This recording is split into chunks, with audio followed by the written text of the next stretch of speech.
Hi everyone, आइए आज के इस वीडियो में हम क्लास 10th के फिजिक्स चैप्टर नंबर 5 ऊर्जा के स्रोत इस चैप्टर से रिलेटेड ऑब्जेक्टिव क्वेश्चंस आज की इस वीडियो में कवर करने वाले हैं। ओके, तो चलिए शुरू करते हैं। पहला क्वेश्चन हमारा है ग्लोबल वार्मिंग के लिए उत्तरदायी गैस है।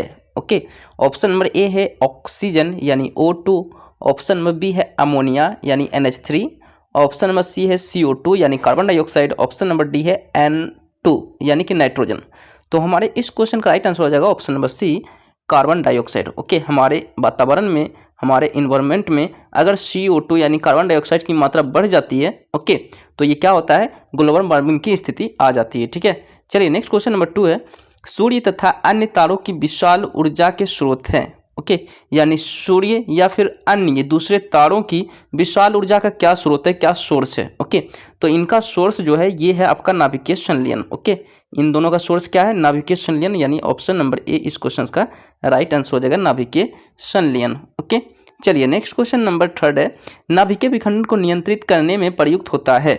नाभिकीय विखंडन को नियंत्रित यानी कंट्रोल करने में कौन प्रयुक्त होता है, ये आपको बताना है। ओके, तो इस क्वेश्चन का राइट आंसर हो जाएगा ऑप्शन नंबर सी, कैडमियम का क्षार। ओके, कैडमियम का क्षार। ओके, कैडमियम धातु का क्षार बहुत ही क्या होता है, प्रयुक्त होता है, यूजफुल होता है। ठीक है, चलिए क्वेश्चन नंबर 4 है किसी नाभिकीय विखंडन में मुक्त ऊर्जा होती है। ओके, किसी भी नाभिकीय विखंडन में कौन सी ऊर्जा मुक्त होती है। ओके, कौन सी ऊर्जा निकलती है, तो कितनी निकलती है, तो इसमें निकलती है 200 मेगावोल्ट ऊर्जा निकलती है। कितनी निकलती है, 200 मेगावोल्ट ऊर्जा तक निकलती है, मुक्त होती है। ठीक है, चलिए नेक्स्ट क्वेश्चन नंबर 5 है ऊर्जा का सबसे अधिक प्रत्यक्ष एवं विशाल स्रोत क्या है। तो ऊर्जा का सबसे प्रत्यक्ष एवं विशाल स्रोत जो है, सोर्स जो है वो है सूर्य। ठीक है, क्या है, सूर्य है, यानी कि सन है। ठीक है, चलिए नेक्स्ट क्वेश्चन नंबर 6 है पवनों का देश किसे कहा जाता है। ओके, तो पवनों का देश जो है डेनमार्क को कहा जाता है। किसे कहा जाता है, डेनमार्क देश को कहा जाता है पवनों का देश। ओके, चलिए नेक्स्ट क्वेश्चन नंबर 7 है पवन विद्युत यंत्र में पवन की चाल कम से कम कितनी होनी चाहिए। ओके, तो पवन विद्युत यंत्र में पवन की चाल कम से कम होना चाहिए 15 किलोमीटर पर आवर। कितना होना चाहिए, 15 किलोमीटर पर आवर होना चाहिए। ठीक है, तो ऑप्शन नंबर इसका ए राइट आंसर हो जाएगा, 15 किलोमीटर पर आवर कम से कम होना चाहिए। ठीक है, नेक्स्ट क्वेश्चन नंबर 8 है जीवाश्म ईंधन का उदाहरण है।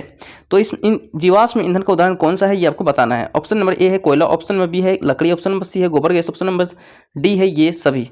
तो हमारे इस क्वेश्चन का राइट आंसर हो जाएगा ऑप्शन नंबर डी, ये सभी, यानी कोयला, लकड़ी, गोबर गैस, ये सभी के सभी जो है जीवाश्म ईंधन के एग्जाम्पल है, यानी कि उदाहरण है। ठीक है, चलिए देखते हैं क्वेश्चन नंबर 9 प्राचीन काल में ऊष्मीय ऊर्जा का सबसे अधिक सामान्य स्रोत क्या था। ओके, तो प्राचीन काल में सबसे अधिक ऊष्मीय ऊर्जा का जो स्रोत था वो था लकड़ी। क्या था, लकड़ी था। ठीक है, तो option number B right answer हो जाएगा। ठीक है, चलिए नेक्स्ट क्वेश्चन नंबर 10 है कार्य करने की क्षमता को क्या कहते हैं। ओके, तो कार्य करने की क्षमता को ऊर्जा कहते हैं। क्या कहते हैं, कार्य करने की क्षमता को ऊर्जा कहते हैं, यानी कि एनर्जी कहते हैं। ठीक है, क्वेश्चन नंबर 11 है नवीकरणीय ऊर्जा का स्रोत क्या है।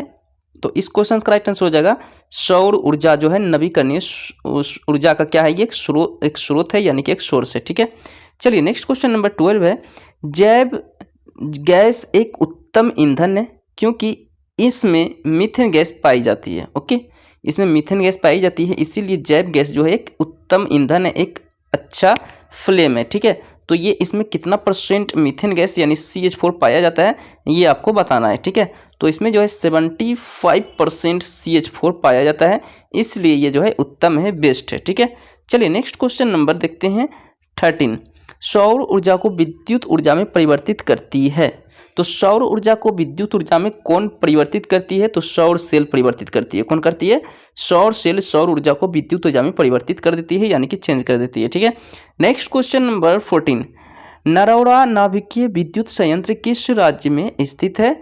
तो ये उत्तर प्रदेश राज्य में स्थित है। कहाँ स्थित है, उत्तर प्रदेश राज्य में स्थित है। Okay, next question number 15 Sardar Sarovar बांध किस नदी पर बना है।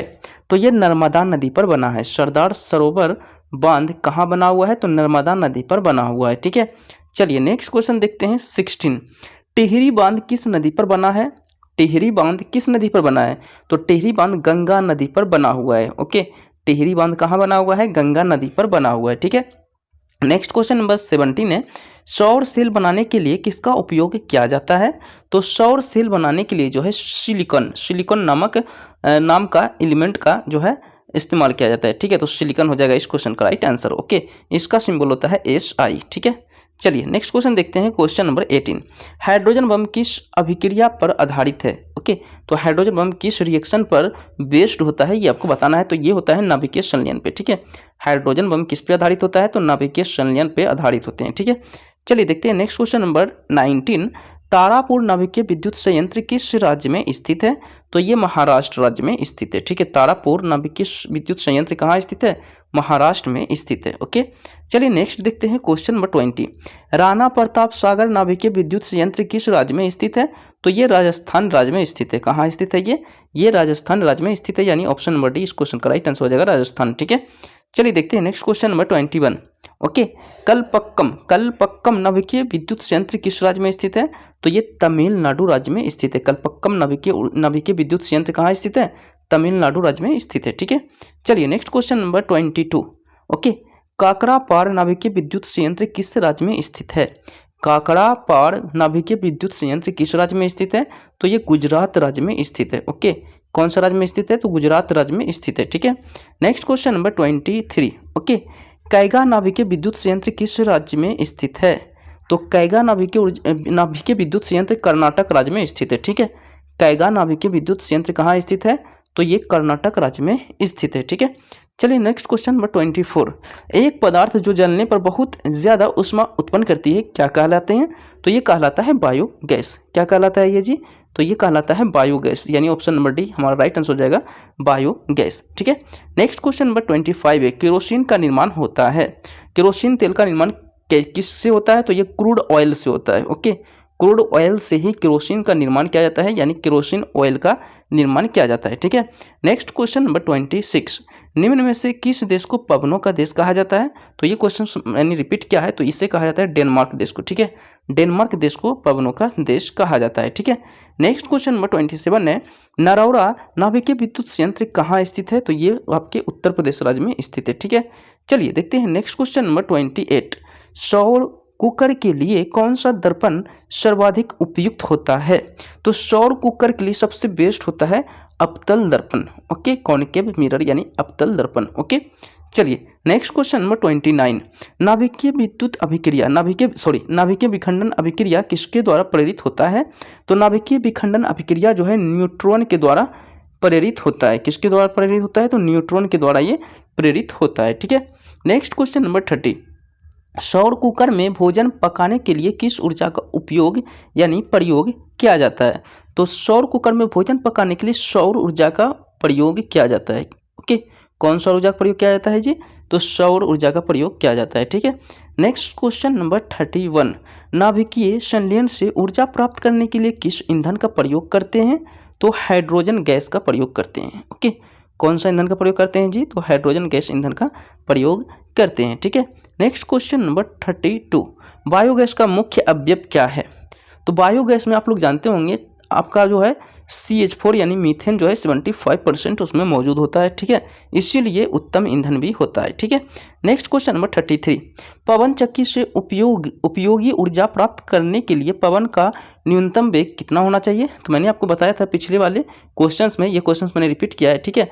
तो 15 किलोमीटर पर आवर होना चाहिए, यानी कि 15 किलोमीटर पर घंटा होना चाहिए, ठीक है। चलिए नेक्स्ट क्वेश्चन नंबर देखते हैं, ओके। तो आज के लिए इतना ही कंप्लीट हो चुका है। लगभग मैंने सारे क्वेश्चंस ऑब्जेक्टिव मैंने कवर कर लिए हैं, ओके। तो लगभग में इसी के अंदर आपके क्वेश्चंस आएंगे आपके एग्जाम में, ठीक है। तो आज के लिए इतना ही। वीडियो को लाइक कर देना, चैनल पर नए हो तो सब्सक्राइब कर देना और इस वीडियो को शेयर कर देना। मिलते हैं नेक्स्ट वीडियो में। आज के लिए इतना ही। So thank you.